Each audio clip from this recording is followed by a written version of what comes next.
বিবাহ তালাক হওয়ার পর সেই বউ নেওয়ার বিধান কি? তালাকের পর স্ত্রীকে যদি কেউ ফেরত নিতে চান তাহলে সেক্ষেত্রে তালাকটা যদি ফেরত নেয়ার মতো তালাক দেয় তাহলে ফেরত নেওয়া যাবে। আমি একটা কথা প্রায় বলি, বিবাহ বিচ্ছেদের পর, তালাকের পর 15 বছর 20 বছর পরেও যদি আবার স্বামী স্ত্রী একসাথে থাকতে চান, সুযোগ আছে যদি তালাক দেওয়ার সময় সেভাবে তালাক দেন। আমাদের দেশে সাধারণত তালাক দেওয়ার ক্ষেত্রে আমরা 1 তালাক 2 তালাক না, পারলে শত শত হাজার হাজার তালাক দেই। স্ত্রীকে একা না পারলে স্ত্রী 14 গোষ্ঠী সহ তালাক দেয়, আছে না নাই?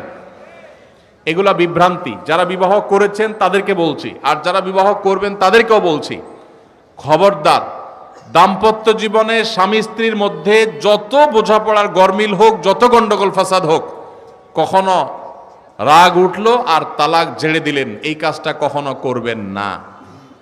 আমি আমার এক উস্তাদ খুলনা দারুল উলুমের, ওনার কথা প্রায় বিভিন্ন জায়গায় বলি, হুজুরের কাছে তালাকের মাসআলা নিতে আসলে মাসআলার উত্তর দেওয়ার আগে ওনার গদির নিচে যে বেত থাকতো ওই বেত দিয়ে আগে এক দফা পিটাই নিতেন। সে কোনো অফিসার, সে কোনো ব্যবসা প্রতিষ্ঠানের মালিক এসব দেখা দেখি নাই। তালাকের মাসআলা কোনো পুরুষ লোক জানতে আসছে, এই মাসআলার উত্তর দেওয়ার আগে উনি বেতটা বের করে শরীরে যত জোর আছে জোর দিয়ে 4-5টা বাড়ি আগে মারতেন। ননদের কারণে, শাশুড়ির কারণে, বাইরের লোকের কারণে নানান ভুল বোঝাবুঝি তৈরি হয়। দিন যত অতিবাহিত হতে থাকবে, যত পারিবারিক জীবনটা সামনে এগোতে থাকবে, লাস্টিং করতে থাকবে, সন্তান বড় হতে থাকবে, ইনশাআল্লাহ দেখবেন এগুলো সব হারায় যাবে। যারা ধৈর্যশীল তারা সবর করে, যারা অধৈর্যশীল তারা আগে ভাগে রাস্তা 2 দিক করে ফেলে। এই জন্য ধৈর্য সহ্য ছাড়া কখনো পারিবারিক জীবন টিকানো সম্ভব নয়। ঘরে ঘরে তালাক হচ্ছে, আমি তালাক নিয়ে একটা লিফলেট তৈরি করছি, ইনশাআল্লাহ সেটা অচিরেই হাজার হাজার মানুষের কাছে আমরা পৌঁছায় দিব যে বিবাহের আগে তালাক সম্পর্কে সতর্ক হন।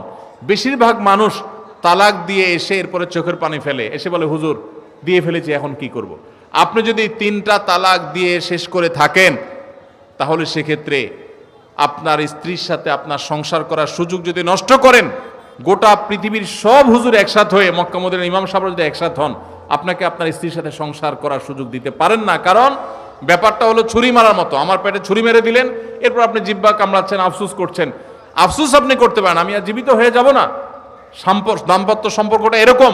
এজন্য খবরদার, রাগের মাথায় যদি ডিসিশনও নেন যে তার সাথে আমি সংসার করব না, তখন স্ত্রীকে কিছু বলবেন না। আমি যদি এজন্য বলি, রাগ উঠেছে, পারলে একটা ধাক্কা দিলেন, একটা বকা দিলেন, একটা ভালো কথা বলে বকা দিলেন, গালিগালাজ না, পারলে একটা চিমটি দিলেন। যদি আপনি অন্যায় করে থাকেন তাহলে আপনার বিচার করা যাবে। কিন্তু যদি তালাক দিয়া বসেন, সালাসুন জিদ্দুহুন্না জিদ্দুন ওয়া হাজলুহুন্না জিদ্দুন, নবীজি সাল্লাল্লাহু আলাইহি সাল্লাম বলেছেন 3টা কাজ ইচ্ছাকৃত করলে যা হবে, দুষ্টমি করে করলেও তা হবে।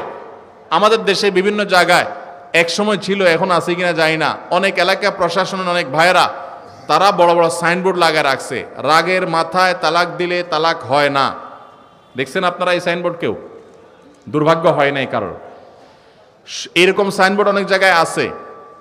আমাদের দুর্ভাগ্য যে আমাদের ফতোয়া অনেক সময় আমাদের প্রশাসন অনেক বাইরেই দিয়ে দেয়, রাগের মাথায় তালাক দিলে নাকি তালাক হয় না। তালাক কি মানুষ মহব্বত করতে করতে দেয়?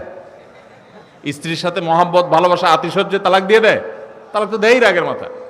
তবে শরীয়ত বলে রাগের মাথায় আপনি ব্যালেন্স হারিয়ে তালাক দিয়ে পরে আফসোস যেন করতে না হয়, এই জন্য আপনাকে সবর করতে হবে। তালাক দেওয়ার ডিসিশন নিয়েছেন, স্ত্রীর একটা মাসিক পার হওয়ার পর্যন্ত অপেক্ষা করতে হবে। আসলো আর মুখ দিয়ে তালাক বলে দিলেন, জি না। তালাক দেওয়ার নিয়ম শুনেন, যেভাবে তালাক দিলে আবারও ফেরত নিতে পারবেন কখনো চাইলে, সেটা সুযোগ কখন হবে। আপনি সিদ্ধান্ত নিচ্ছেন না আর একসাথে আমরা থাকবো না, ওকে ফাইন, পরামর্শ করছেন বন্ধু বান্ধব, বিচক্ষণ মুরব্বী, আলেম ওলামা, লয়ার সবার সাথে, তাহলে এবার আপনাকে অপেক্ষা করতে হবে। সিদ্ধান্ত নিলেন আজকে আর কালকে তালাক দিবেন, জি না, অপেক্ষা করতে হবে একটা মাসিক পার হবে, এরপরে পবিত্রতা আসবে। সেই পবিত্রতার পিরিয়ডে শারীরিক কোনো সম্পর্ক হওয়ার আগে আপনাকে তালাক দিতে হবে। এটা হলো তালাকুস সুন্নাহ। এভাবে শরীয়ত তালাক দেওয়ার নির্দেশ, যদি দিতে হয় এভাবে দিতে হবে। কেন শরীয়ত এতগুলো স্টেপ অবলম্বন করছে জানেন? কারণ শরীয়ত এনশিওর করতে চায় আপনার তালাকটা খুব বিচক্ষণতার সাথে, বুদ্ধিদীপ্তভাবে, সুচিন্তিতভাবে হয়েছে, ঠান্ডা মাথায় হয়েছে, বুঝে শুনে হয়েছে।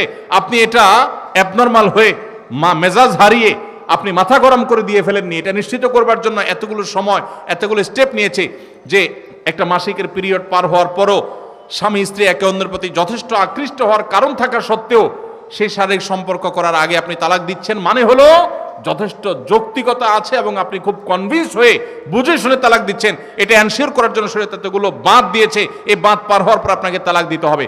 আমাদের দেশে হাজারের ভিতরে 999 জন মানুষ তালাক দেওয়ার সময় মুখ দিয়ে আসলো আর পট করে তালাক দিয়ে দিল। এটা সুন্নাহ তালাক নয়। এই তালাকটা, এইভাবে তালাক দেওয়া এটা একটা গুনাহের কাজ। এভাবে তালাক দিবেন না, তালাক দেওয়া যাবে না।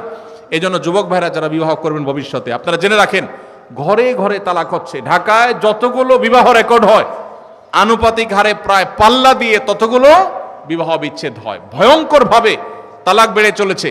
কয়েক জায়গায় মাহফিলে গিয়েছি, এলাকার চেয়ারম্যান সাহেবরা বলছে, ভাই আমি চেয়ারম্যান হওয়ার পরে যে বিচার আচার আমার কাছে আসছে, বিসমিল্লাহি করছি তালাকের বিচার দিয়া। একজন বলছেন যে কয়েকদিনের ভিতরে 20-25টা তালাকের বিচার আসছে, আর যেগুলো আমার কাছে আসে সেগুলো তো আমাদের হিসাবের বাইরে। এই জন্য আপনাদের প্রতি উদাত্ত আহ্বান রাখতে চাই, আমাদের সংসারগুলো সব খান খান হয়ে যাচ্ছে। সবাই সংযমী হতে হবে, ধৈর্যশীল হতে হবে। as-sabru জাযাউহু আল জান্নাহ, সবরের বিনিময় আল্লাহ তাআলা জান্নাত দান করবেন। সবাই সবর করবেন তো ইনশাআল্লাহ। দাম্পত্য জীবনে আর যা হোক, খবরদার কখনো মাথা গরম করে তালাক দিবেন। আমি যেভাবে বলেছি সুন্নাহসম্মত তালাক, এভাবে যদি পিরিয়ড যাওয়ার পরে, সুস্থ হওয়ার পর, শারীরিক সম্পর্কের আগে একটা তালাক দিবেন, এটা হলো সুন্নত। তালাক কয়টা হবে? একটা। একটার বেশি তালাক দিবেন সেটা জায়েজ হলো না, জায়েজ হবে একটা তালাক। একটা তালাক দিলেন, বাস রেখে দিলেন। 2 মাস 3 মাস পার হয়ে গেল, অটোমেটিক সম্পর্ক ছিন্ন হয়ে গেলে দুজন দুদিকে যেতে পারেন, আলাদা বিয়ে হতে পারে। আবার বহুকাল পরে চাইলে নিজেরা শুধু বিবাহ পড়িয়ে আগ্ধ করে আবার একত্র হয়ে যেতে পারবেন।